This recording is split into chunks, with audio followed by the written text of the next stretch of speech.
pessoal, tudo bem? Estamos aqui para mais um episódio do podcast da Igreja Batista Central.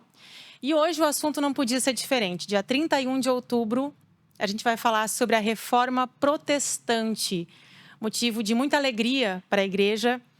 E a gente vai contar um pouco da história desses homens, líderes que transformaram a história da igreja e por meio da sua fé.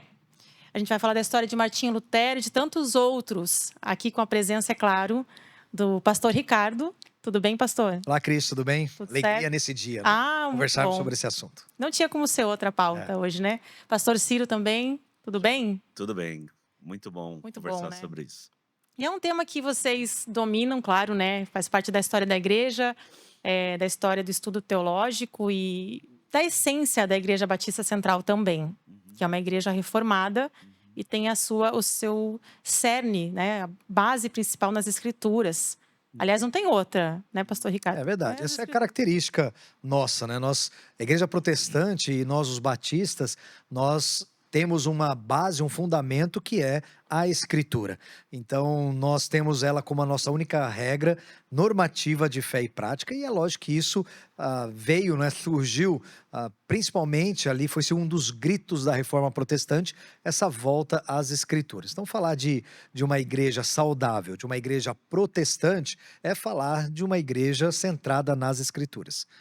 Bom, para a gente dar o start na nossa conversa, vamos voltar aí a 506 anos atrás, século XVI.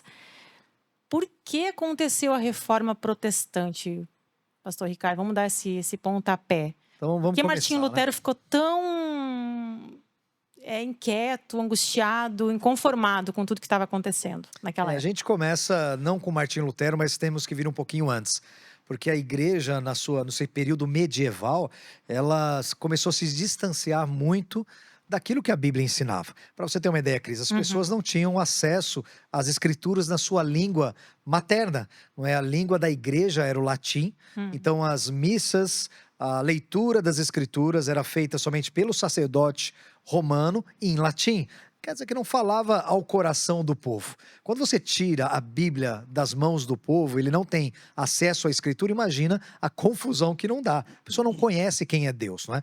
Então a igreja, ela abusou e ela se distanciou muito daquilo que a Bíblia ensinava. É claro que Deus foi levantando homens no decorrer dos séculos que nós chamamos de pré-reformadores.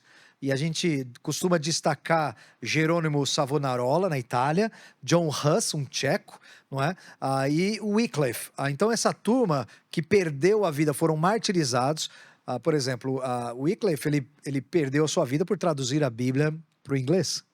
Então, você tem uma ideia. Só para ele traduzir a Bíblia do latim para o inglês, ele já perdeu a vida. Faz sentido, porque não queriam que essa mensagem Queriam que o chegasse de povo forma clara. acessasse, certo? Então, assim, a igreja estava tão distante, e esses ministros da igreja, esses sacerdotes da igreja romana mesmo, viram como ele estava longe e começaram, então, a trazer luz de novo para o ensino da igreja, trazer as escrituras, só que eles foram abafados. Até que Deus levanta um homem, Martinho Lutero, que também, na mesma pegada dos outros pré-reformadores, só que esse não foi martirizado, coube a Deus preservá-lo, e através da pena de Lutero, né, dos seus cânticos, dos seus escritos, porque sabe, Cris, ele diz a história que ele tem mais cântico do que escritos, e ele escreveu bastante, mas Nossa. ele tem mais cânticos, porque o povo iletrado aprendia como? Através do Música, né, eles louvor. cantavam, né, os cânticos que Martinho Lutero compunha e cheios de teologia, aprendiam a teologia. Então, o grito da reforma, o que indignou Martinho Lutero foi que chegou num ponto que a igreja estava tão distante das escrituras que ela começou a vender a salvação, Cris. Vender. As indulgências. Chamadas indulgências. que são, na verdade, documentos que o Papa escrevia, esse documento assinava, selava com o seu sino, né, com o seu selo, e aquilo, então, quem adquirisse aquilo por uma quantidade de dinheiro, ele, então, teria anos a menos no purgatório.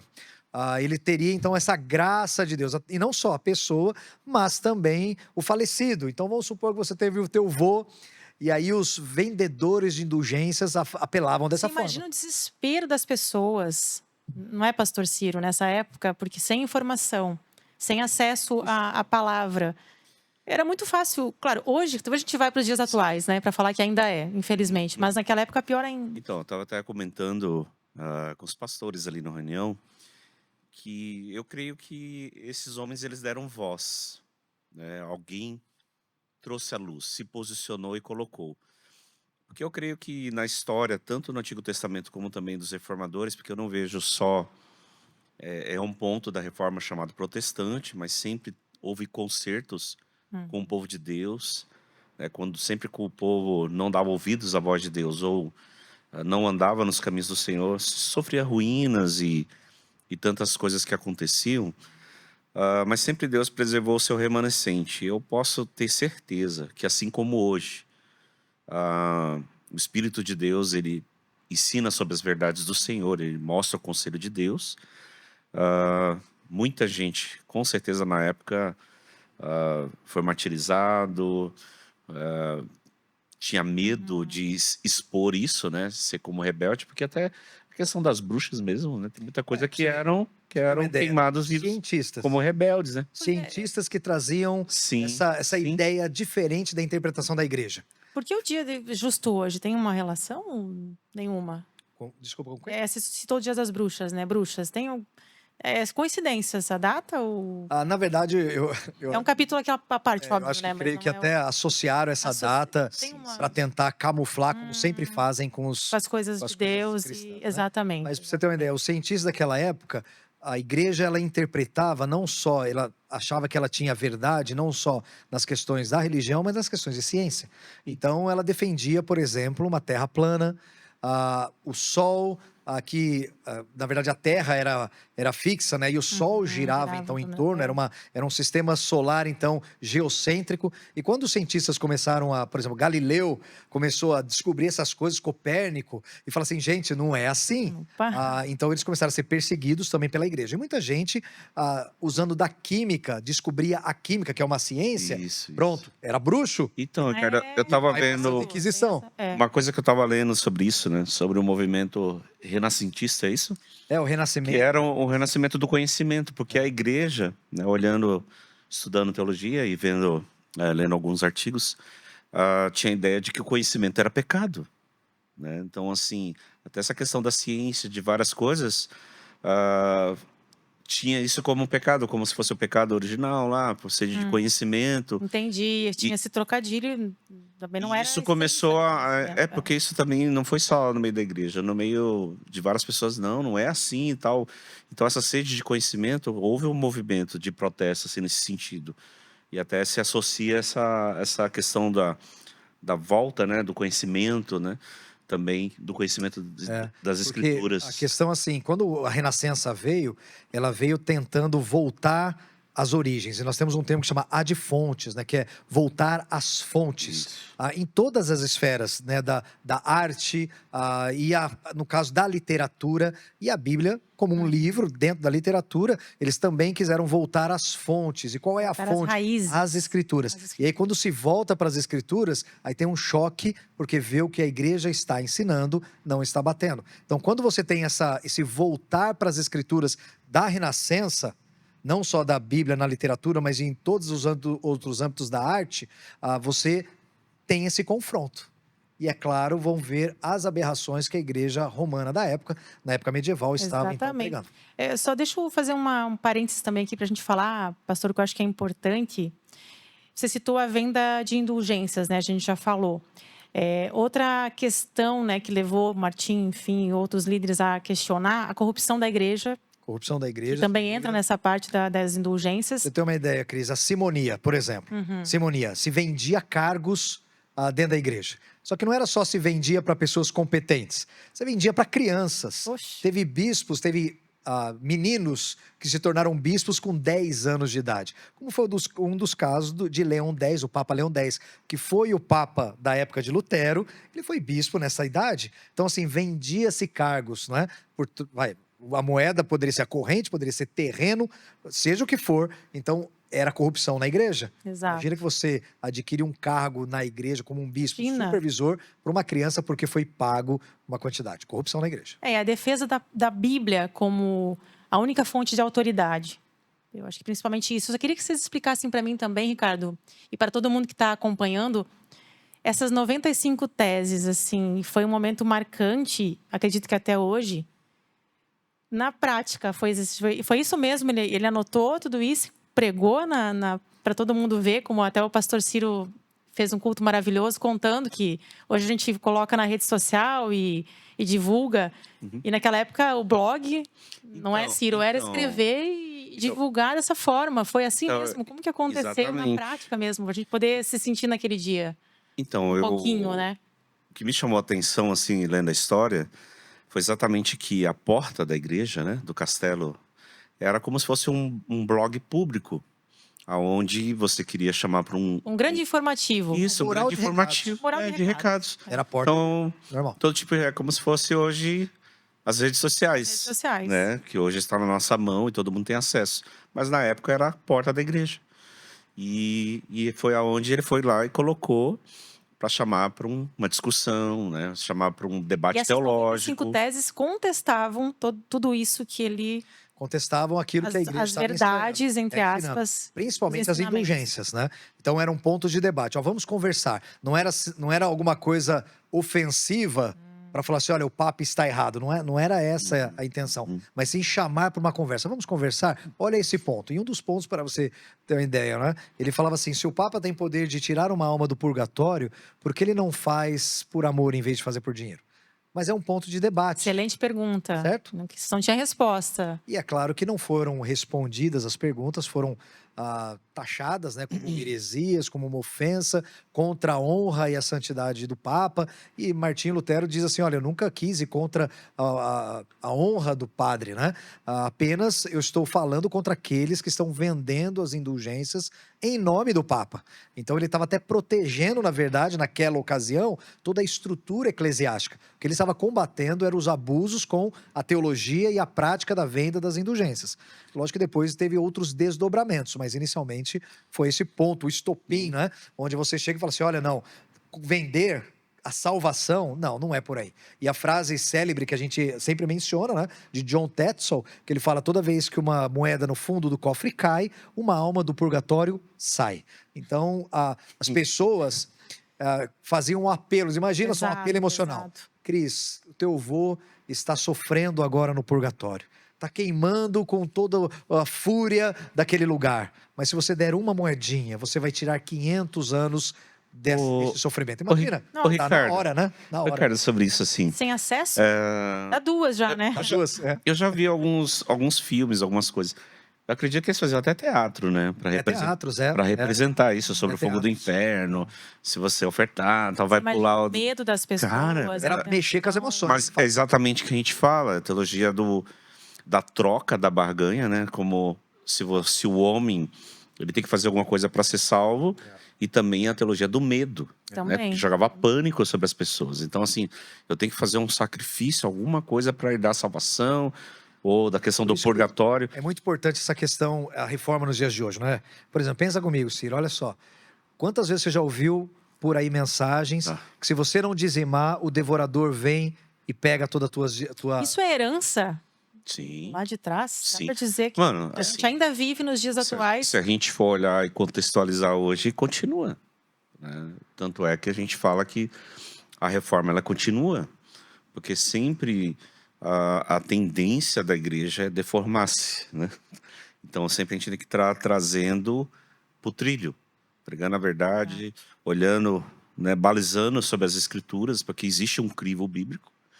Né? Então eu estava até vendo historicamente que a igreja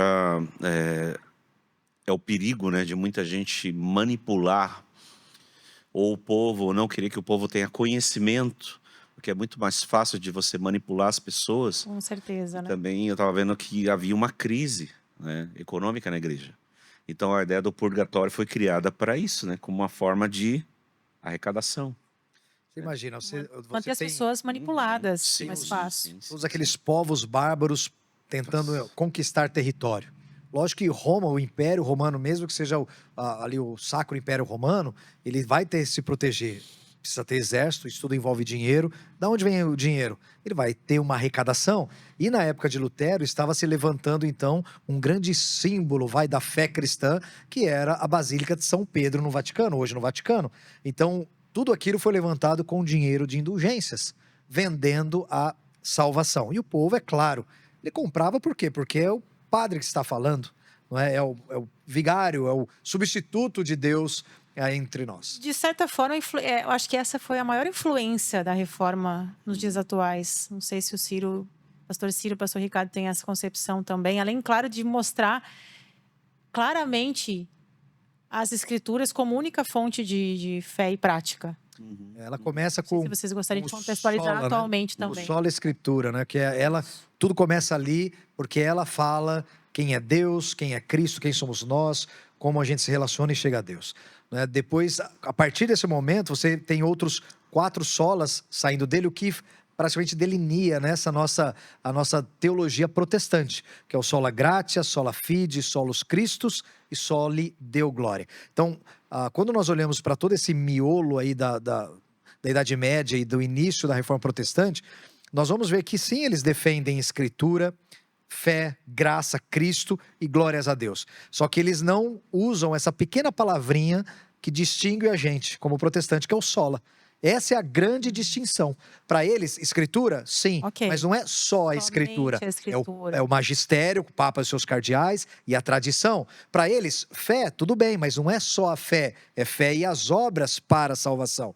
Cristo, tudo bem, mas é Cristo mais os santos, a Maria, e aí vai. Então, essa questão do mas... Excelente observação para a gente diferenciar. Então, essa é uma grande diferença, os solas. Essa é a questão do mas, né? E eu vejo não só para salvação, como para muita coisa hoje, né? Sempre tem o mas, né? Se você quer ser curado, não é mais pelo poder de Deus e pela intervenção divina. Sempre tem um critério, mas se você fizer um sacrifício, se você tiver uma vida santa, se você fizer isso, 7 encontros ou tantas coisas para adquirir aquilo. Então isso é um perigo, né? É uma distorção, porque por trás de tudo, né, existe a soberania de Deus, tanto sobre a salvação, como para uma intervenção divina a respeito de cura e tantas outras coisas.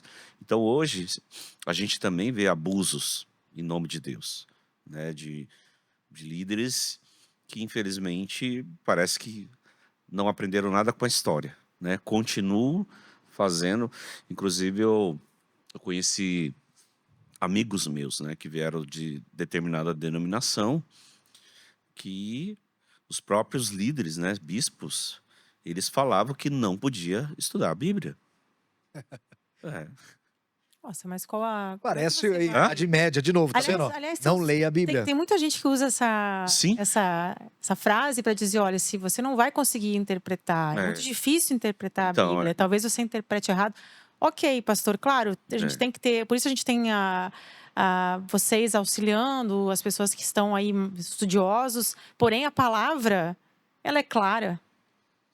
E o Espírito Santo fala com a gente toda vez que você abre a palavra e você está ali com os olhos abertos para aquilo que você tá lendo ali, né? Então é fácil falar isso, né? Não leia porque...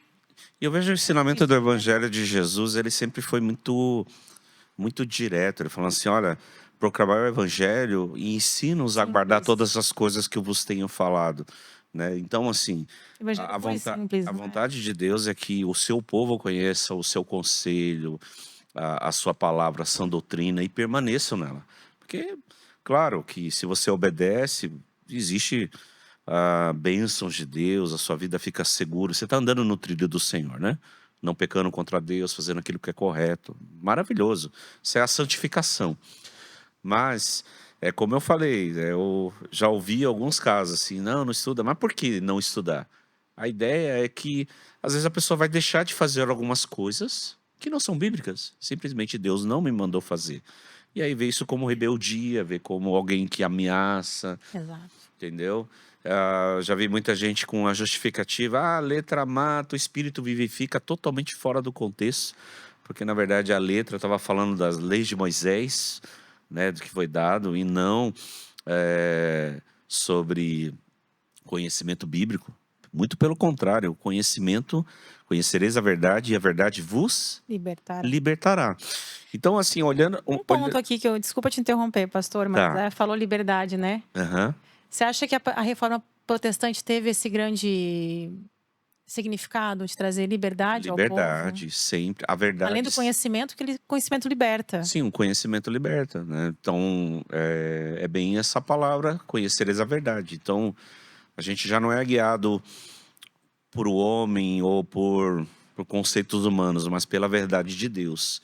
E eu falo, a gente acostuma a dizer, se você quer ver um culto de libertação, é um culto de ensino bíblico, por incrível que pareça. Porque eu aprendi o seguinte, libertação é você substituir as mentiras de Satanás pelas verdades de Deus. É uma maneira muito simples, porque o diabo ele é mentiroso e ele mente desde o princípio. E quando você vem ao evangelho, você tem mais coisas para desconstruir do que para construir. Entendeu? É uma liberdade cheia de ilusão.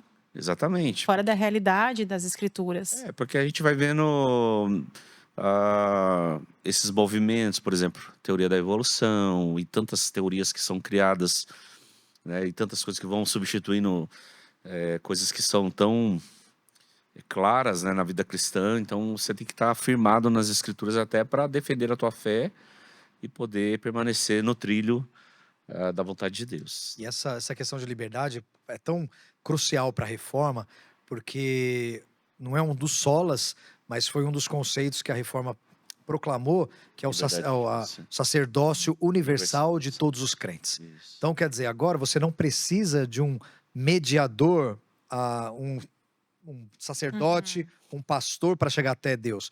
Porque era exatamente isso que acontecia na igreja medieval. As pessoas não cultuavam, elas entravam na igreja e quem fazia as coisas era o sacerdote.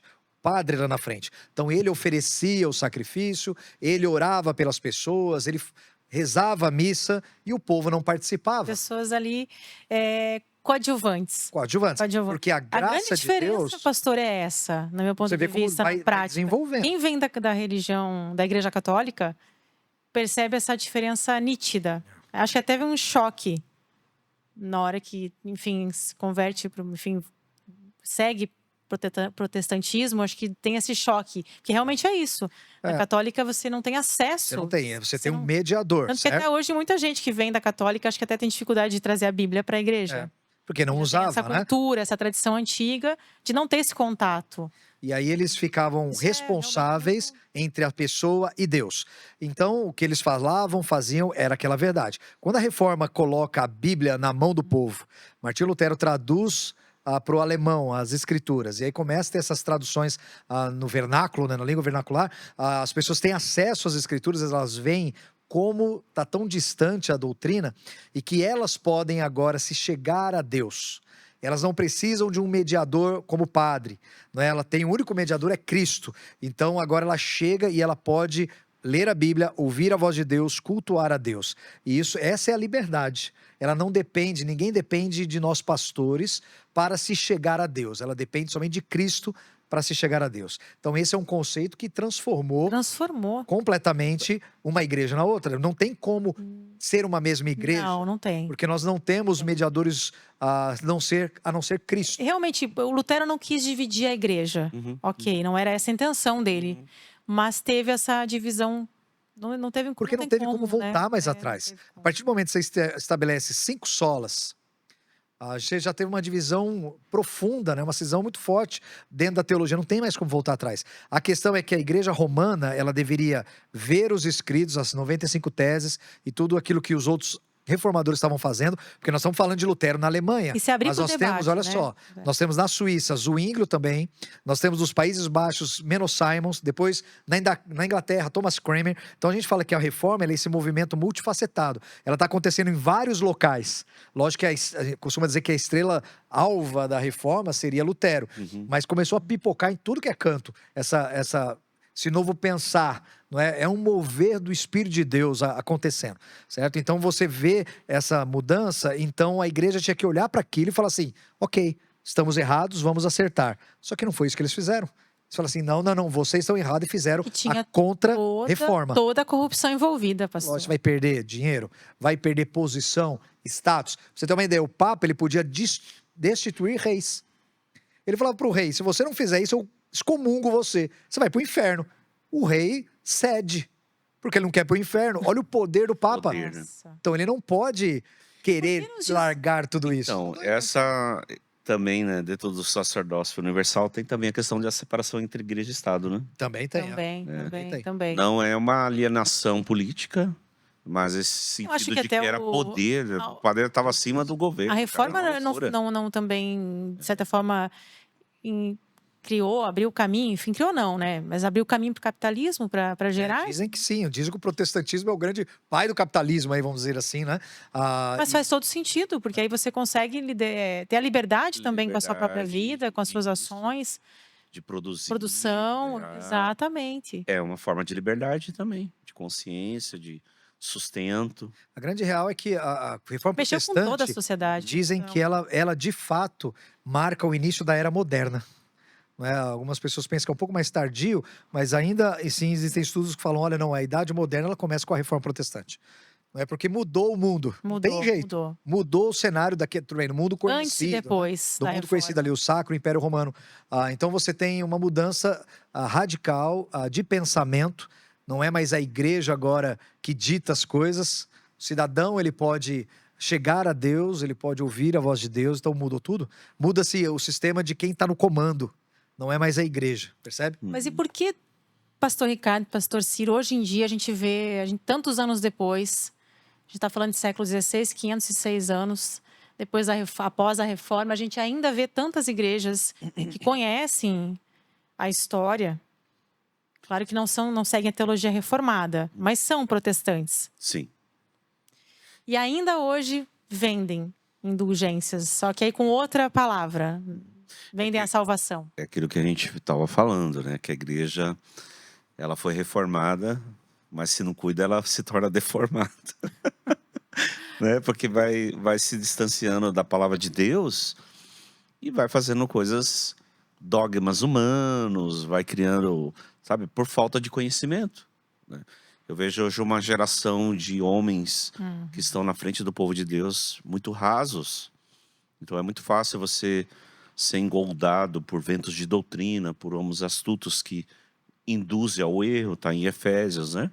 Como crianças inconstantes. O que é a criança? Ela não tem discernimento do certo e do errado, ela é muito superficial. Então é necessário conhecer profundamente a palavra de Deus para fazer essa leitura do mundo e a gente até fala que nós amamos a palavra de Deus, nós temos aqui seminário de teologia, tem as escolas, né? Nós ensinamos de forma expositiva e a gente incentiva que os membros da igreja aprendam a palavra e, inclusive, julguem tudo, inclusive o que nós estamos pregando, porque isso aqui é a autoridade máxima, está acima de nós. Só a Escritura. Só a Escritura. Diferente de que até hoje, em determinadas denominações, falam, não, a igreja está acima da Bíblia. Não. Puxa. A igreja, ela tem Catolicismo é uma delas. né? Está acima da Bíblia? Não. Nós é a palavra de Deus. Então, todos têm essa autoridade de corrigir um ao outro em amor dentro da palavra de Deus. Dentro da palavra. Dentro da palavra. Então, eu vejo que hoje é Por isso que a extremamente... reforma é atualíssima, pastor. Então, exatamente. Eu penso que Deus... Eu vejo o Lutero e esses homens como, assim, uma voz profética para a época. E o que é o profeta? É aquele que defende a verdade, que prega a palavra. Gente, volta para o caminho, como Jeremias. Olha para onde vocês estão indo. Arrependa-te. Olha o caminho para onde vocês estão indo. Volte da onde vocês caíram. Volte para o Senhor. Então, eu vejo que essa voz profética, ela ainda precisa vir. Domingo, eu estava ministrando sobre a reforma protestante e me veio muita frase de Martin Luther King, que ele fala assim, o que me preocupa não é o grito dos maus, mas é os silêncios dos bons.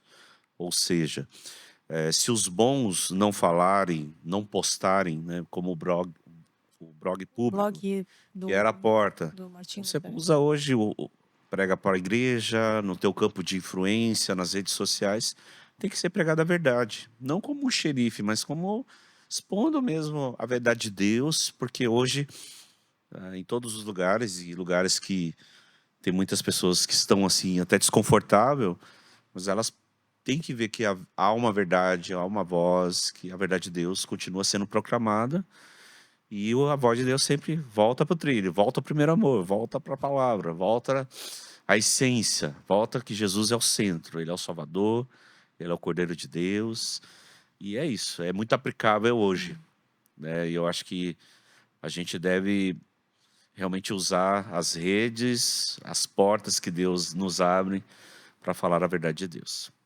Eu até separei um trecho aqui que Martinho Lutero não queria separar a igreja, mas sim reformá-la, né? Ele acreditava que a igreja estava corrompida e precisava ser purificada.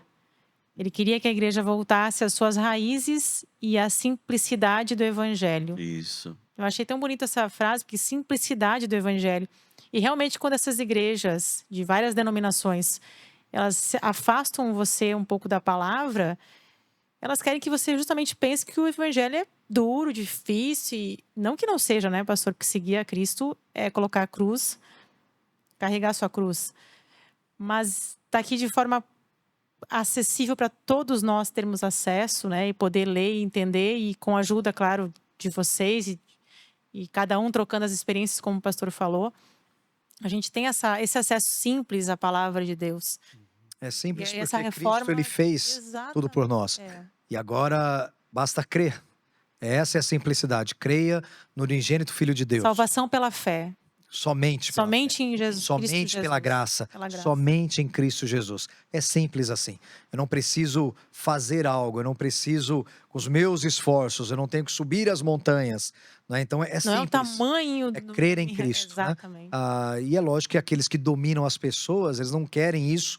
Principalmente você só crer. Eles querem que você precisa fazer alguma coisa, porque eu é que coloco o que você tem que fazer. Então você tem que... E aí eu defino aquilo que é do meu benefício. Você tem que vir 70 semanas na minha igreja. Pronto, eu já te mantive cativo 70 semanas. Aí você agora tem que depositar no meu Pix. Eu já fiz. E o evangelho não tem absolutamente nada a ver com isso. O evangelho não é sobre dinheiro, não é sobre comida, bebida, nada sobre essas coisas. O evangelho é sobre Cristo, esse crucificado e ressurreto, e a fé nesse nome poderoso. Outra coisa que eu queria falar da reforma, sim, eu vejo que no século XVI hoje houve uma reforma teológica, né, Ricardo? Poderia se dizer, né? Sem dúvida. Assim, a respeito do conhecimento. Sem dúvida. Só que também teve uma influência aí milenar de uma estrutura de uma igreja totalmente diferente da igreja primitiva, que vivia de uma forma orgânica, sobre uns aos outros, essa ideia de igreja como família, como corpo, como comunidade da fé, né? E isso também é uma coisa que, em muitos momentos, tem que voltar ao trilho da igreja, que foi lá o essencial. Claro que existia um contexto de perseguição, enfim, mas eu vejo que muita coisa, por exemplo, o sacerdócio universal, né? Muita coisa foi transferida para líderes profissionais. E não era o papel do corpo, né? Hoje a gente vê a igreja voltando nesse sentido de que todos são servos do Senhor, todos ministram uns aos outros, somos família. É muito mais do que... A igreja não é quatro paredes, a igreja não é uma instituição, um nome. A igreja é a família de Deus, é aqueles que creem, é a comunidade da fé, né? Aqueles que pertencem ao Senhor. Então, essa reforma estrutural também está sendo, né? A igreja está resgatando isso, né? Mas também, falando de teologia, né? Voltando para esse ponto, a gente vê hoje movimentos, por exemplo, o progressismo, essa igreja liberal, né? Que parece que é fácil, é um caminho fácil, mas na verdade é o caminho da perdição, porque a pior coisa é pregar contra Deus. Um outro movimento era o legalismo, que também Jesus bateu de frente com esses caras. Na época de Jesus, os quando fariseus. A gente fala simplicidade, não tem nada a ver com facilidade. Então. É diferente. Então, assim, existe algo pleno, né, do conhecimento do Senhor. Então, a gente tem que cuidar Porque sempre há uma tendência de extremos, né? Ou tu vai lá pro liberalismo, ou tu vai pro legalismo, ou a igreja entra no misticismo, e sempre tem que estar trazendo, a igreja parece pro O centro, sabe? centro. Essa é a Sempre reforma, né? trazendo. É a igreja sempre reformando, sempre voltando É, para o trilho das escrituras. é. É assim, não é reforma, uma igreja, precisamos de uma nova reforma. Não, não, não. Nós precisamos continuar reformando. O que significa? Criar coisas novas? Não. Voltar para o trilho. Sempre assim. Qual o trilho do Novo Do Testamento? Novo Testamento. Das Isso aí, Escrituras. das escrituras. Da palavra de Deus. Eu acho que para fechar, pastor Ciro, pastor Ricardo, é um grande dia para a igreja, né? Dia 31 de outubro. É um momento de renovar a esperança, a fé. Todos os dias a gente precisa renovar, reformar. Sim. Mas hoje é especial. Eu queria pedir para vocês isso. Deve ser impactante fazer parte dessa história e saber que a nossa igreja é uma igreja que prega a Escritura e que faz parte dessa teologia reformada. É, eu E não- realmente traz à tona a Bíblia como única prática de fé. Graças a Deus. não é vida. nenhum orgulho pessoal, não é nada disso, mas é uma alegria. Uma alegria. Uma alegria poder estar em continuidade com os reformadores, né? De pregar a palavra, não abrir mão dela, pregar Cristo. Então, para nós, é uma alegria, é saudável. Não é nenhum na questão de arrogância ou soberba, nada disso. Mas como é bom estar nesse ambiente que nós sabemos que é aquilo que Deus deseja que a gente pregue, ouça e faça. Então, Até para nós é porque lembrar da história, né, pastor, e ver tudo que eles sofreram, porque foram. Imagina o sofrimento e tudo que eles viveram naquela época para poder colocar isso na cara das pessoas. O que eles tiveram viveram, que né? mudar, né? Mudar toda uma estrutura de pensamento e de se fazer, de quase usar esse termo de fazer religião, por exemplo, de estar diante de Deus. Como eu vou estar diante de Deus? Eles tiveram que mudar tudo, porque vocês tinham uma forma de estar diante de Deus. Aí você abre a Bíblia e vê que a forma não era aquela. Pô, mudou tudo. Como é que é a forma? Tenho que ensinar de novo o beabá. E aí os reformadores fizeram isso, mostraram as escrituras. Olha, você chega a Deus pela fé, por meio de Cristo somente. Não precisa de toda aquela parafernália, de todos aqueles rituais da igreja medieval. Você simplificou, mas você mudou toda a estrutura. Como é bom a gente estar em alinhamento com essa história. Você, pastor, alegria também no coração. E eu acho que a igreja sente isso. Cada vez que vocês sobem aqui no púlpito também, a gente sente essa verdade da igreja. Sim, eu tenho gratidão a Deus por fazer parte, né, de uma igreja que tem um alimento sólido, né? Deus tem colocado homens de Deus, tementes, que têm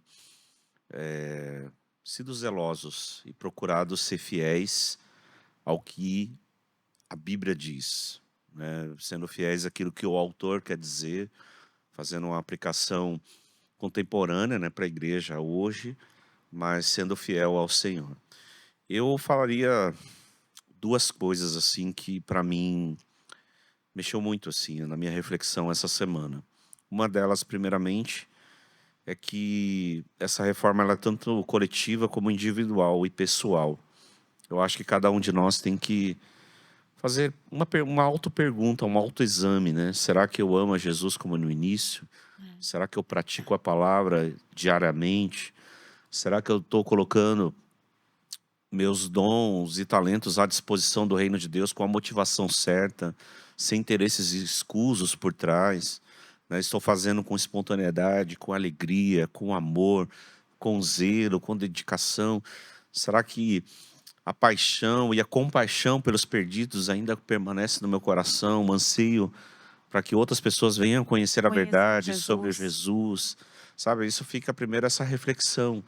Eu acho que a reforma ela tem a ver também se eu estou no trilho, né? É claro que Terno também. é claro que nós temos essa declaração e nós sabemos que a gente nunca vai cair da graça de Deus, porque Deus nos preserva até o fim, mas eu preciso avaliar se a minha vida ela está sendo frutífera, uma vida abundante, né, na presença de Deus. Essa fica a reflexão e também um desafio, né? Eu tenho me autodesafiado e de às vezes quebrar o silêncio, porque eu acredito que na nossa geração Deus também precisa levantar reformadores, não para dividir e nem para criar anarquia e nem para se achar melhor do que ninguém. Eu acho que Lutero ele é um exemplo de alguém que amou a igreja, que ele queria trazer a igreja para o trilho.